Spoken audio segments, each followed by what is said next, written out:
हरिओम आत्मी भक्तजनों सप्रेम जय श्री हरि। आज का प्रसंग है, एक तो भक्त किसी नारियल के दुकान पर पहुंचा तो नारियल वाले से पूछा, भाई नारियल कैसे है? उसने बताया 20 रुपये। तो उस भक्त ने कहा कि भाई कुछ तो कम करो। उसने कहा 18 रुपये। कहा कुछ तो कम करो, 10 रुपये ले लो। तो दुकानदार ने कहा जाओ, यहाँ से 1 मील दूर पर नारियल की दुकान है, नारियल का बगीचा है, वहाँ तुमको 10 रुपये में मिल जाएगा।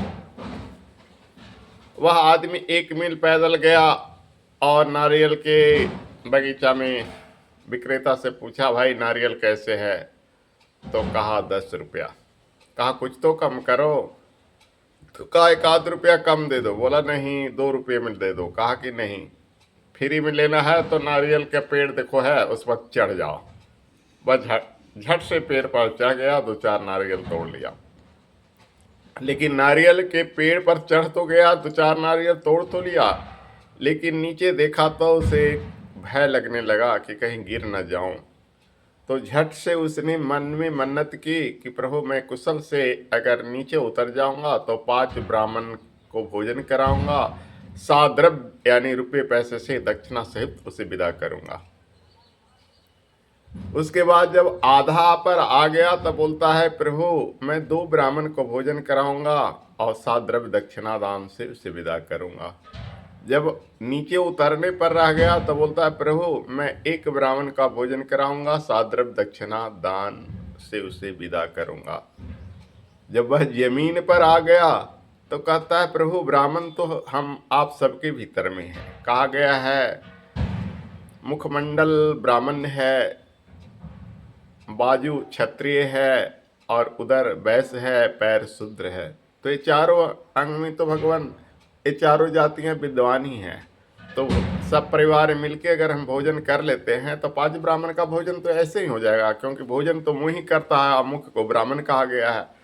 बड़ा चतुर निकला।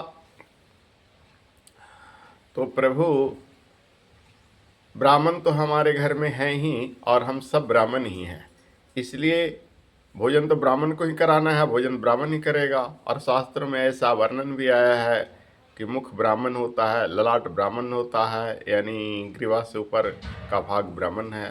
तो क्यों ना हम सब परिवार मिलके ब्राह्मण कर लें, पति पत्नी बच्चे मिलके 5 परिवार तो हम ऐसे ही हो जाते हैं। तो 5 ब्राह्मण का भोजन करा लेंगे, अपने 5 परिवार खा लेंगे भर पेट।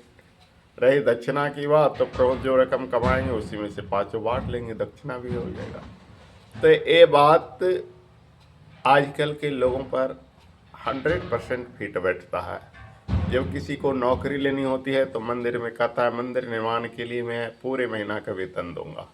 नौकरी हो जाती है तो भूल जाता है और वेतन। इसी ढंग से अगर पुजारी जी कहते हैं कि मुझे यह दो, तो कहता है उससे दुगना गच लेता है कि मैं इतना नहीं प्रभु, अब और कुछ दूंगा। जब नौकरी हो जाती है, किसी को संतान नहीं होता है, संतान जब हो जाती है तो भूल जाता है। तो कहने का आशय है कि आपत्ति के समय मन्नतें तो बहुत सारे लोग करते हैं, लेकिन मन्नत को जब पूर्ण करने की बात आती है तो करीब करीब उसमें से 99% लोग भूल जाते हैं। सबको तो मैं नहीं कह सकता हूँ, लेकिन 99% लोग भूल जाते हैं और 1% ही याद रखते हैं, जो किसी न किसी ढंग से समय पर तो नहीं पूरा कर पाते हैं, लेकिन कभी न कभी पूरा कर लेते हैं, क्योंकि समय चूक जाता है। और अक्सर ऐसे व्यक्ति को जब सर्दी जुकाम बुखार या कोई प्रॉब्लम सताता है तो उसे लगता है कि हमारे ऊपर दैवी प्रकोप आ गया है।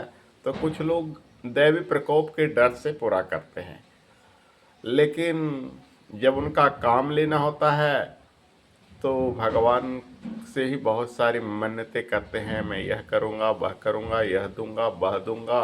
लेकिन जब मन्नतें पूर्ण हो जाती है तो कहाँ गए भगवान, कहाँ गए भगवान के भक्त, कहाँ गए भगवान के पुजारी। तो ऐसा अनेकों उदाहरण हैं। जब किसी की कोई काम नहीं होना होता है तो उस काम के लिए वो मंदिरों की बराबर पूजा पाठ करने की चक्कर लगा जाते हैं, लेकिन जब काम हो जाता है तब पूजा पाठ भूल जाते हैं। जब कोई काम लेना होता है तो गुरुजी आप ही तो मेरी सब कुछ हो, गुरुजी आपका आशीर्वाद चाहिए। जब काम हो जाता है तो गुरुजी कहाँ गए पता नहीं। यह संसार की रीति है, मन्नतें तो सब करते हैं आपत्ति के समय, विपत्ति के समय, लेकिन जब समय सुखद आता है तो प्रायः भूल जाते हैं। हरि ओम तत्सत। ओम।